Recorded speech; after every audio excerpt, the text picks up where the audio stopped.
This is the Dallas Morning News. It's Friday, April 11th. Another sunny and warm day on the way. The high will be 81, clear skies tonight with a low of 55. The weekend is shaping up to be similar with sunny skies and warm temps throughout. Saturday's high will be 82. Sunday will be a little breezy with a high topping out at 90. Overnight lows will be in the low to mid-60s. Here are today's headlines. A $337.4 billion state spending plan that funnels money to schools, the border, health services, and other state needs for the next 2 years was approved by the Texas House early Friday morning after a day-long debate. The budget plan also includes new money for teacher pay raises, property tax cuts, medical research, and a private school voucher-like program. Senate Bill 1, also known as the General Appropriations Act, passed on a vote of 118 to 26, following more than 14 hours of debate on the House floor. Some 19 Republicans and 7 Democrats voted against the bill. SB 1 now goes into negotiations for the next several weeks as the House attempts to reconcile its spending plan with the Texas Senate, which passed its version of a 2026-2027 budget last month.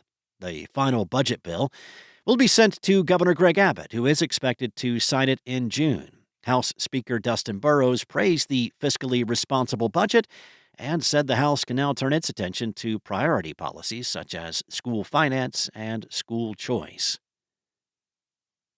In other news, Dallas area international students are struggling to navigate why they were told to leave the country immediately after visas were suddenly revoked by federal officials. Lawyers working with some of them said. In some instances, the students had faced criminal charges, but those charges were dismissed. A criminal defense attorney and an immigration attorney are working with several students who had their visas revoked. They declined to share the students' names because of privacy concerns. At least 110 international students at Texas universities had visas terminated by U.S. government officials as of Thursday afternoon. Locally, students from University of North Texas, the University of Texas at Arlington, the University of Texas at Dallas, and Texas Woman's University had visas revoked. Officials from Southern Methodist University said some students were affected but did not release any numbers. Texas school officials did not release details of the students' names, backgrounds, or reasons why the federal database that tracks their statuses terminated the records, signaling that the students' statuses changed. Federal privacy laws limit what information schools can share. They are among hundreds across the country who had their statuses suddenly changed in recent weeks. The revocations come as President Donald Trump's administration vows to crack down on immigration and on student protests over the war in Gaza, such as the ones in Texas last year. Next up, President Trump's tariff agenda has roiled markets, panicked recession forecasters, and triggered drastic measures from some of the world's largest companies.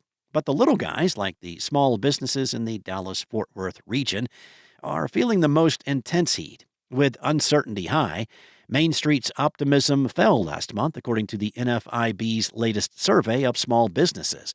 And with tariffs changing nearly weekly, small business owners are strained as they try to plan and make costly decisions. Local small business owner David Burrows said that with the on today, off tomorrow, back on in 90 days tariffs, it's extremely difficult for businesses to plan out their supply chain on ordering and pricing. It only adds to destabilizing business operations and, at a higher level, the entire U.S. economy. Wednesday, Trump announced a 90-day pause on the reciprocal tariffs, leaving the 10% across-the-board tariffs, industry-specific tariffs, certain tariffs on Mexico and Canada, and a 145% tariff on all Chinese imports. Trump and his allies believe tariffs can reinvigorate American manufacturing and help combat trade imbalances that the administration feels have been harmful to the U.S. However, small businesses have been caught in the crosshairs of those goals. And North Texas-based furniture store HomeZone can relate to a lot of North Texans' feelings about the Luka Doncic trade. In a 3-part series of advertisements that aired on WFAA during the Mavericks-Lakers game Wednesday night, The store parodied the now infamous trade that sent the beloved superstar to L.A. HomeZone owner Jason Adams told WFAA, "We were just trying to capture the emotion of the moment. We're a Texas company. We love Luka, and we love the Mavs. It's kind of like you can't root against either one. We're rooting for both of them.